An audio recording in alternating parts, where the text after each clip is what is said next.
है जापान से। क्या आपने मूवी देखी है द रिंग, जो भूत कुएं से निकलती है? लेकिन क्या आप जानते हैं ये सिर्फ एक मूवी नहीं बल्कि एक सच्ची जापानीज लेजेंड है। और आज मैं आपको सुनाने जा रही हूँ ओकीको उदो की कहानी, यानी ओकीको के डरावने कुएं की कहानी। So hi loves, I am Ishka and welcome to the place where beauty bleeds in horror. And आज की कहानी एक जापानीज अर्बन लेजेंड है। So let's just start today's video, but before that I just want to tell you, अगर आपको video पसंद आए तो प्लीज़ इसे हाइप ज़रूर करिएगा, क्योंकि ये हेल्प करता है हम जैसे छोटे क्रिएटर्स को लार्जर ऑडियंस तक पहुंचने में। सो let's just start today's video.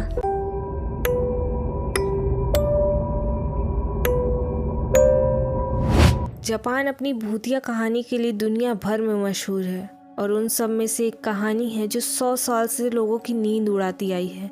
ये है ओकीको ईदो की कहानी, यानी ओकीको के कियू की कहानी। ये कहानी है ईदो पीरियड की, लगभग 400 साल पुरानी। उस जमाने में जापान में समुराई वॉरियर्स का राज था, बड़े बड़े किले, तलवारें और बहुत सख्त कानून। और इस कहानी का मरकज़ है हिमेजी कैसल, जापान का सबसे खूबसूरत और सबसे भूतिया किला। लेकिन दोस्तों, ये किला आज भी मौजूद है, और उस किले में आज भी एक कुआं है जिसे लोग ओकीको का कुआं कहते हैं। और कहते हैं आज भी रात को उस कुएं से आवाज़ आती है, एक लड़की की आवाज़ जो गिनती है 1 से 9 तक और फिर चीख मारती है। क्या है ये सच? क्या वहाँ सच में भूत है? कहानी शुरू होती है हिमेजी कासल से। ये किला इतना बड़ा और इतना खूबसूरत है कि लोग इसे व्हाइट हीरोन कासल भी कहते हैं। सफ़ेद दीवारें, ऊंची मीनारें और अंदर बहुत सारे कमरे। इस किले में रहता था एक समुराई लॉर्ड, उसका नाम था अयोयामा। अयोयामा बहुत अमीर था, बहुत पावरफुल था। उसके पास सोल्जर्स थे, दौलत थी और बहुत सारी नौकर नौकरानियाँ थे। और उन नौकर नौकरानियों में से एक थी ओकीको। ओकीको बहुत ही सुंदर लड़की थी, खूबसूरत चेहरा, लंबे बाल और सबसे खास बात, वो बहुत ही ऑनेस्ट और सच्ची थी। ओकीको को अपने काम से प्यार था और वो अपनी जिम्मेदारी बहुत सीरियसली लेती थी। ओकीको की एक खास जिम्मेदारी थी। किले में 10 कीमत काशुमती प्लेट्स थे। ये कोई आम प्लेट्स नहीं थे दोस्तों, ये थे डच पोर्सलिन के प्लेट्स, बहुत ही नायाब, बहुत ही कीमती। ये प्लेट्स यूरोप से लाए गए थे और बहुत रेयर थे। कहा जाता है कि वो प्लेट्स इतनी कीमती थे कि एक प्लेट की कीमत एक पूरे गांव जितनी थी। और इन 10 प्लेट की रखवाली का काम दिया गया था ओकीको को। हर रोज सुबह ओकीको उन प्लेट्स को निकालकर साफ करती थी, एक एक करके, बहुत प्यार से। फिर उन्हें वापस रखती थी और हर रात सोने से पहले वो गिना करती थी, 1 2 3 4 5 6 7 8 9 10 प्लेट, हमेशा 10। लेकिन दोस्तों, ज़माने के साथ कुछ बदलने लगा। अयोयामा का ध्यान ओकीको की तरफ जाने लगा। पहले तो वो बस देखता था, फिर वो ओकीको को काम के बहाने बुलाने लगा, फिर वो उससे बातें करने लगा। अयोयामा को ओकीको से प्यार हो गया था, या शायद वो प्यार नहीं था, वो एक ऑब्सेशन था, एक जुनून। वो ओकीको को पाना चाहता था। एक दिन अयोयामा ने ओकीको को अपने कमरे में बुलाया। ओकीको, उसने कहा, तुम्हें पता है मैं तुम्हें पसंद करता हूँ। ओकीको डर गई। वो जानती थी कि ये गलत है। वो एक नौकर थी और अयोयामा एक समुराई लॉर्ड। ऐसे रिश्ते उस जमाने में बहुत कॉम्प्लिकेटेड थे। मालिक, ओकीको ने सर झुकाते हुए कहा, मैं बस आपकी सेविका हूँ, मुझे ये बातें शोभा नहीं देती। लेकिन अयोयामा नहीं माना। वो रोज़ाना ओकीको के पास आने लगा, कभी तोहफे देता, कभी अच्छी बातें करता, कभी धमकियाँ देता। ओकीको, अगर तुम मेरी बात मान लो, मैं तुम्हें बहुत खुश रख सकता हूँ, तुम्हें किसी चीज़ की कमी नहीं होगी। लेकिन ओकीको बार बार मना करती रहती थी, क्योंकि वो जानती थी कि अगर वो हाँ कहेगी तो वो अपनी इज्जत खो देगी। उसकी अपनी कोई पसंद का लड़का था। कोई कहता है कि वो गार्ड था, कोई कहता है कि वो एक और नौकर था। अयोयामा का गुस्सा बढ़ता गया, उसकी ईगो हर्ट हुई। एक समुराई लॉर्ड होकर एक आम नौकरानी उसे मना कर रही थी। और फिर अयोयामा ने एक भयंकर प्लान सोचा। एक रात की बात है, जब सब सो गए, वो वहाँ गया जहाँ वो 10 प्लेट रखी थी। उसने एक प्लेट चुरा ली और किसी और जगह जाके छुपा दी। अगली सुबह जब ओकीको प्लेट्स के साफ करने लगी, तब अयोयामा ने उसे बुलाया। ओकीको, अयोयामा ने कहा, आज मुझे वो 10 प्लेट दिखाओ। ओकीको को कुछ अजीब लगा, ऐसा पहले कभी नहीं हुआ था। लेकिन वो प्लेट लेने चली गई। उसने अलमारी खोली, प्लेट निकाली और गिनती शुरू की। 1 2 3 4 5 6 7 8 9। ओकीको रुक गई। उसने फिर गिनती शुरू की। 1 2 3 4 5 6 7 8 9। सिर्फ 9 प्लेट। ओकीको के हाथ कांपने लगे, पसीना छूटने लगा। वो समझ गई थी कि ये बहुत बड़ी मुसीबत है। मालिक, एक प्लेट कम है, उसने कांपती हुई आवाज़ में कहा। अयोयामा ने नाटक किया। क्या एक प्लेट कम है? ओकीको, तुम्हें पता है ना ये कितनी बड़ी गलती है? ये प्लेट्स कितनी कीमती हैं। मालिक, माफ़ कीजिएगा, मैं नहीं जानती कैसे, मैं हर रोज़ गिनती करती हूँ। कल तक सब ठीक था। ओकीको, अयोयामा ने कहा अपनी आवाज़ को हल्का करते हुए, तुम्हें पता है इस गुनाह की सज़ा क्या है? इतनी कीमती चीज़ को खो देना। इसमें समुराई कोर्ट में मौत की सज़ा है। ओकीको रोने लगी। मालिक, प्लीज़ मुझे माफ़ कर दीजिए, मैं नहीं जानती कैसे। लेकिन अयोयामा ने कहा और ओकीको की तरफ बढ़ा। एक रास्ता है, अगर तुम मेरी बात मान जाओ, अगर तुम मेरी बन जाओ, तो मैं तुम्हें ये बात भुला सकता हूँ। कोई नहीं जानेगा ये प्लेट का मामला ख़त्म। उस पल में ओकीको समझ गई ये सब एक प्लान था। अयोयामा ने खुद वो प्लेट छुपाई थी। ये सब उसकी एक साजिश थी उसे अपना बनाने की। लेकिन ओकीको एक बहुत स्ट्रांग लड़की थी।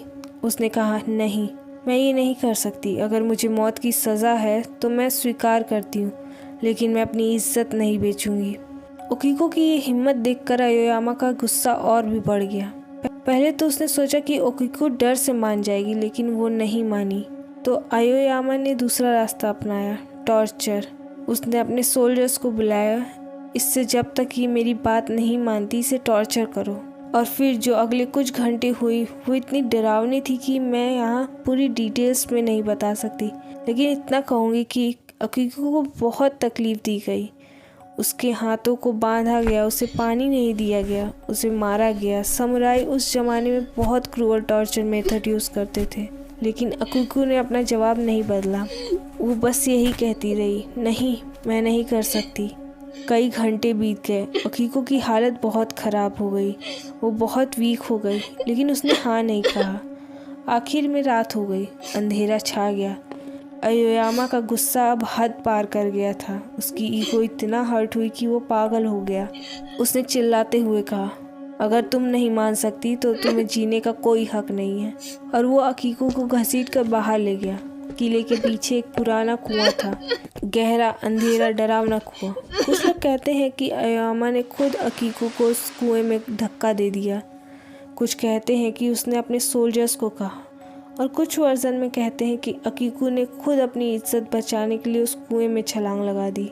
लेकिन जो भी हुआ, उस रात ओकीको उस गहरे ठंडे कुएं में गिर गई, और वहाँ उस अंधकार में उस अकेली लड़की की जान चली गई। अयोयामा को लगा कि अब सब खत्म हो गया है। वो अपने कमरे में वापस गया और सो गया। लेकिन उस रात कुछ अजीब होने वाला था। आधी रात को जब सब खामोश था, अचानक अयोयामा की नींद खुली। एक आवाज़ आई, बहुत हल्की सी लेकिन साफ। वो आवाज़ आ रही थी कुएं की तरफ से। अयोयामा का दिल तेजी से धड़कने लगा। वो उठा, खिड़की की तरफ गया। ये आवाज़ तो ओकीको की थी। और फिर एक डरावनी, दिल दहलाने वाली चीख। अयोयामा के हाथ में जो ग्लास था वो गिर कर टूट गया। वो डर के मारे कांपने लगा। अगली रात फिर वही आवाज़ आई, और ऐसे ही हर रात उसी वक्त वो गिनती होती रहती। दोस्तों, किले में सब लोग डर गए। नौकर नौकरानी कहने लगे कि ओकीको का भूत कुएं में से निकलता है।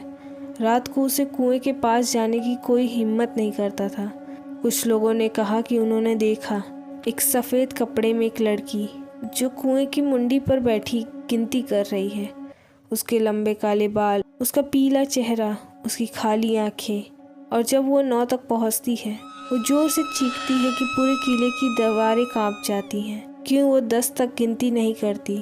क्योंकि वो 10वां प्लेट जो अयोयामा ने छुपाया था वो उसे कभी मिल ही नहीं सकती। उसका काम अधूरा है, वो अपनी जिम्मेदारी पूरी नहीं कर पाई, और इसीलिए उसकी आत्मा को चैन नहीं मिल रहा। अयोयामा की ज़िंदगी नरक बन गई। हर रात वो आवाज़ सुनता, कभी वो सो नहीं पाता। उसका दिमाग में अकीको का चेहरा घूमता रहता। कुछ हफ्ते बाद लोग कहने लगे कि अयोयामा पागल होने लगा है। वो बातें करता है अपने आप से। वो अचानक से चिल्लाता है। उसकी आंखों के नीचे काले गड्ढे पड़ गए हैं। कुछ कहानियों में कहते हैं कि अयोयामा ने फाइनली गिल्ट में आकर सुसाइड कर लिया। कुछ कहते हैं कि वो पागल होकर मर गया और कुछ वर्जन्स में कहते हैं कि एक रात अकीको का भूत अयोयामा के पास आया और उसे ले गया उस कुएं में। जो भी हुआ, अयोयामा का अंत अच्छा नहीं हुआ, लेकिन अकीको की आत्मा वो आज भी उसी कुएं में है। सालों बाद एक बुद्धिस्ट मॉन्क को बुलाया गया। उसका नाम था फादर सेसो। उन्होंने कोशिश की अकीको को आत्मा को शांति देने की। फादर सेसो ने एक इंटरेस्टिंग तरीका अपनाया। उन्होंने रात को कुएं के पास बैठकर इंतज़ार किया।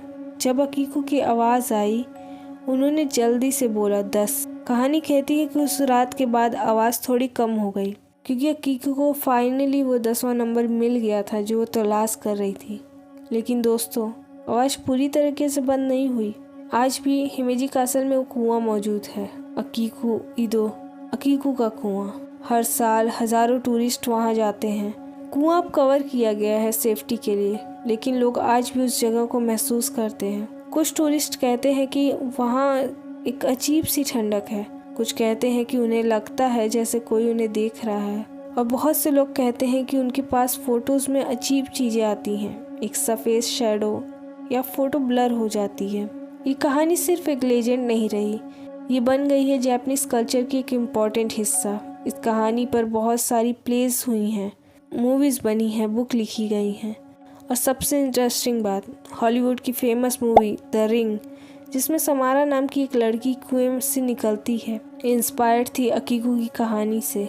जापान में इस तरह की घोस्ट स्टोरीज को कहते हैं काइदान, और अकीको की कहानी सबसे फेमस काइदान में से एक है। ये कहानी हमें क्या सिखाती है? पहली बार, पावर का गलत इस्तेमाल कभी अच्छा अंजाम नहीं देता। अयोयामा ने अपनी पोजीशन का फ़ायदा उठाया और उसका अंत बुरा हुआ। दूसरी बात, इज्जत और सेल्फ रिस्पेक्ट से बड़ी कोई चीज़ नहीं है। अकीको ने मौत को चुन लिया, लेकिन अपनी इज्जत नहीं खोई। और तीसरी बात, जो गलत काम करते हैं उन्हें गिल्ट हमेशा सताता है, चाहे जिंदा रहें या मर जाएं। उनका कर्म उन्हें कभी छोड़कर नहीं जाता।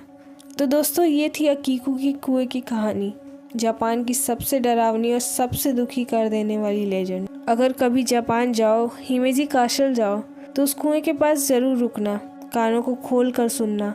कौन जानता है, शायद आज भी किसी रात अकीको की आवाज़ सुनाई दे जाए। और अगर कभी आपको वो चीख सुनने मिले, तो याद रखना, ये सिर्फ एक कहानी नहीं है, ये एक वार्निंग है। पावर का गलत इस्तेमाल मत करो, दूसरों की इज्जत का सम्मान करो, क्योंकि कर्मा कभी किसी को नहीं छोड़ता। सो या that's it for today's video. I hope कि आपको वीडियो पसंद आई हो। अगर पसंद आई तो इसे लाइक करें, कमेंट करके मुझे बताएं कि आपको वीडियो कैसी लगी। और अगर आप मेरे चैनल पर नए हैं तो इसे सब्सक्राइब जरूर कर लीजिएगा, क्योंकि मैं हर हफ्ते ऐसी हॉरर चिलिंग वीडियोस लाती रहती हूँ। So yeah this is Rishika signing off. I will see you in the next video. Till then bye bye, take care.